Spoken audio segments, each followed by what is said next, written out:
Mic check 1 2. It's the Y2K collector, and I've been asking myself for the past couple of days, even the past couple of weeks, was I wrong in my assessment about the future values of PS4 games?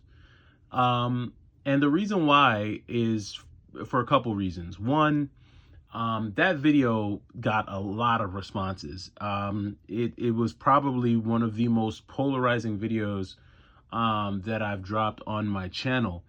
And it was I want to say it was almost split down the middle, where you had folks who agreed in saying that a lot of PlayStation 4 games are going to be worthless in the future.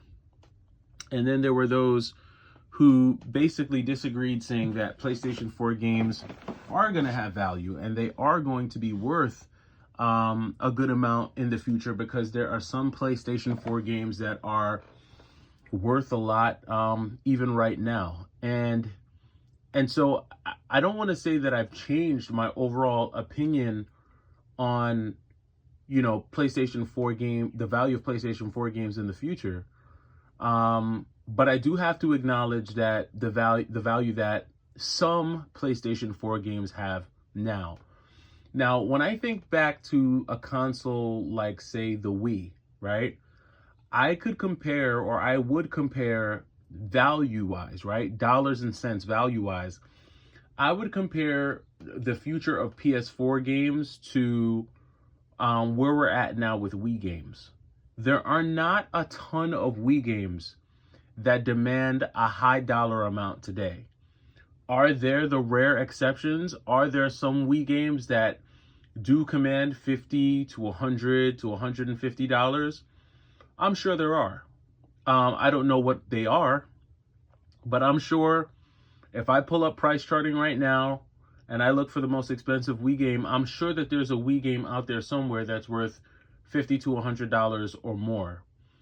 Because there's always going to be that exception to the rule, right? And there are PlayStation games that are pretty valuable now. When you think about games like Back to the Future, that's a pretty expensive game. At one point, that game was going for $100. I don't know if it's still going for $100 anymore, but that game was expensive. When you look at a game like Gravity Rush again is an $80 to $100 game. Berserk and the Band of the Hawk is over $50. Turtles in Time is a $50 game. Deception is a $50 game, right? So, and Gravity Rush 2 is steadily increasing in value. So I do think that because of how extensive the PlayStation 4's library is, and because there are some games that are going to be worth more because of them being delisted, or because of them just having a limited amount of quantity to begin with, I do think that there are going to be those games on the PlayStation 4 that command a higher dollar amount, for sure. Now, I got a lot of mixed reviews on my statements about the whole game not being on the disc when it comes to PlayStation 4 games. Now, I haven't done enough research to be able to say whether or not that's true for all PlayStation 4 games. I'm sure that there are a good number of PlayStation 4 games that don't need internet connection, that don't need you to be connected to a network, and that don't need patches. I'm sure there are some games. Games like Battle Garega, I'm pretty sure the full experience is on the disc. Same thing for, other shoot 'em up games and things of that nature. But when you start thinking about larger open world games that have a lot more detail to them, that have a lot more programming in them, and that do require patches, those games are going to be the games that I think will need the internet. They will need, some type of patching, maybe not to play the game, right? I'm not saying that, you need the internet or you need to be connected to the network to simply play the game, but to be able to play the game in its final form, in its best form, with all the fixes, with all the bugs removed. Yes, you would need to have either connection to a network or be playing it on a system that has already downloaded the bug fixes and things of that nature. I don't know all the technical specs behind that. I don't know how many PlayStation 4 games fall into this category, but I do know that it is a thing on the PlayStation 4. And it is something that you have to consider when saying, okay, I'm collecting this system, or I'm collecting for this console, and I'm going to keep it in my collection over the course of the next 20 years, right? So a part of me has mixed feelings now today about this topic, because do I think Gravity Rush is going to be worth more than it is today in 10 years? It's possible.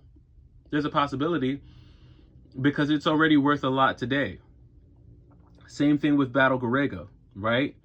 It's worth a good amount today. Odds are it's going to continue to go up.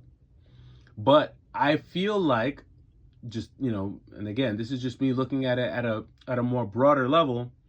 I feel like because of how many games there are available on the PlayStation 4, more games will be worth less than games that are worth more. Same thing with the Wii.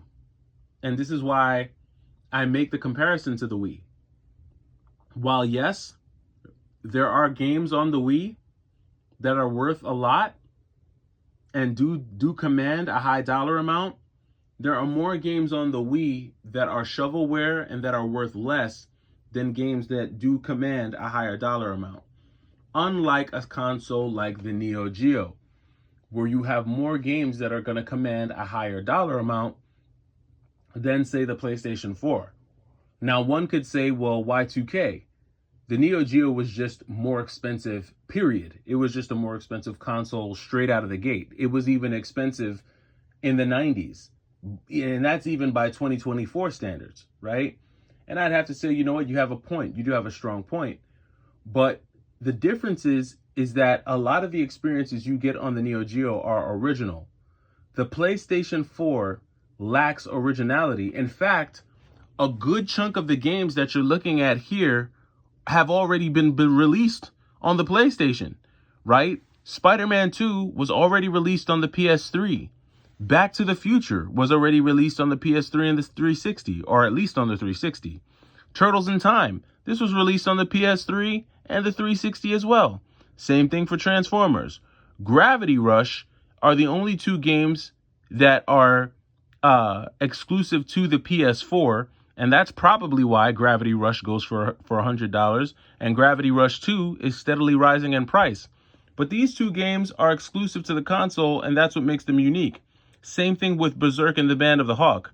I don't know if there was ever an Xbox One release, but I'm pretty sure it's only on the PS4, and that's what makes that one rather expensive, right? Probably the same deal with Rez, but the difference is there is a you can play Rez on a few different consoles, and the first Rez actually came out on the PS2. And when you play Rez Infinite, there's not really a whole lot that separates it from the PS2 version, other than maybe graphics. But Rez isn't the most graphically amazing game to begin with. It's a bunch of stick figures, right? And then you have a game like Battle Garega, which, where do you rank that? Like, how can you classify that? Because that's pretty much just, I believe that was either strictly limited or a limited run release. So this is actually a port of a Sega Saturn game that was never released in the United States. And this was done by M2, right? So this falls in a kind of a different category. This falls into that category where games are made to be rare, right? Because it only came out in limited quantities.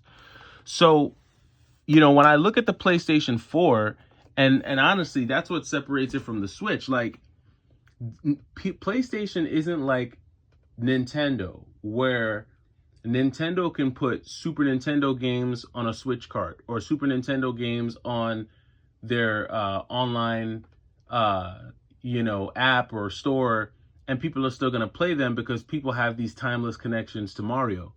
I don't know if people have a timeless connection to some of these PlayStation 4 games. I'm sure they're great, and I'm sure there are gamers out there who love them and want to keep playing them, but they don't have that large-scale commercial timeless factor that Nintendo does.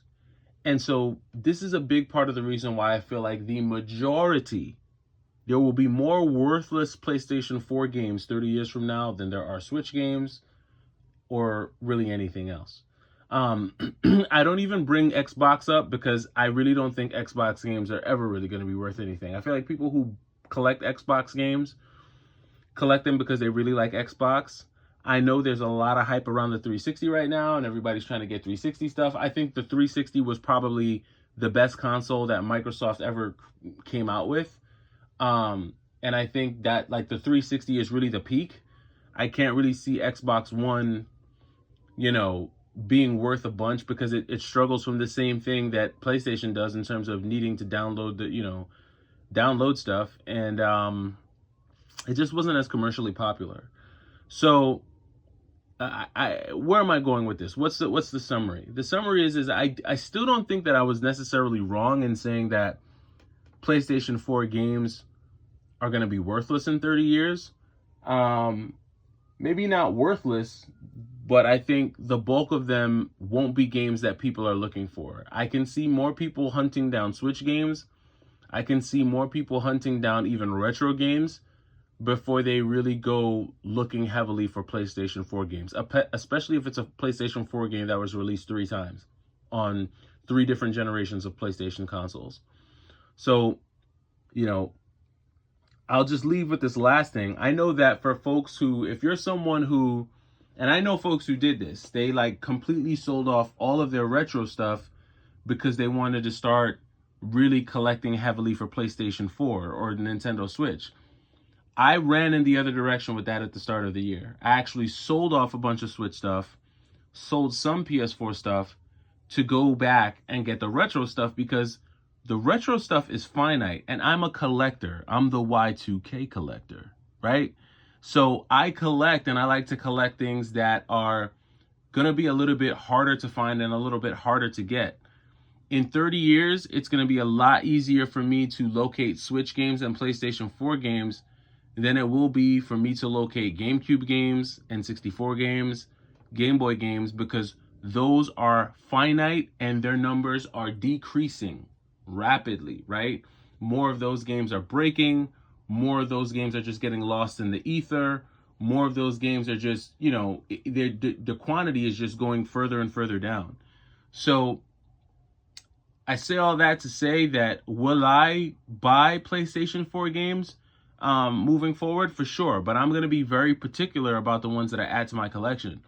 I'm not going to be out there buying AAA PlayStation 4 games. I'm not buying the common PS4 games that was released on the Switch and Xbox and things like that. I'm going to continue to try and find the little niche, indie type games that are fun, that hopefully don't have a bunch of bug fixes and patches, and that I can continue to enjoy for years and years to come. It's been an interesting conversation. It's been an interesting topic. But I'm interested to keep it going. Let me know down in the comments what you all think. And I'm going to go ahead and eat some dinner. It's Tuesday. It's not Taco Tuesday. It is Salmon Tuesday. And so I'm going to go ahead and bust down some salmon. Crushing loss last night. Crushing loss. The Lakers took that loss. Top 5 losses I've ever seen in NBA history. I don't know if that loss was worse than the loss the 76ers took at the hands of the Kawhi Leonard Raptors in 2019, because that walk-off shot in Game 6 of the Eastern Conference Finals was tough. I mean, Joel Embiid cried himself all the way to the locker room. And this is for all my basketball fans. If you're not a basketball fan, you probably clicked off the video anyway. But yeah, I think the only worst loss that I've actually watched in a really long time was probably the Kawhi Leonard walk-off shot in Game 6. But what Jamal Murray did to the Lakers last night with that dagger at the end of regulation was really, really tough to swallow. So I feel for all my Laker fans and Laker brethren out there on the West Coast. Really, there are Laker fans all over, right? So if you're a Laker fan, I feel for you. I'm starting to have my doubts. I'm thinking these guys might get swept. If they do, I'm a big Ant-Man fan, so if the Lakers get bounced in the first round, I'll be looking to see Minnesota do their thing. I am a fan of the Ant-Man. I like what he's doing, what he's becoming. It looks like he's trying to embody the persona of Michael Jordan, just in the way he plays, his cadence, his style, his footwork, his shot, his swag. So I'm a big fan of that. So it's going to be salmon and NBA playoffs for me tonight. Tomorrow is hump day, so hopefully you make it to Wednesday, and we're going to keep rocking through the rest of this week. Thanks for watching. Let me know what you think down in the comments. It's the Y2K Collector. Take it easy.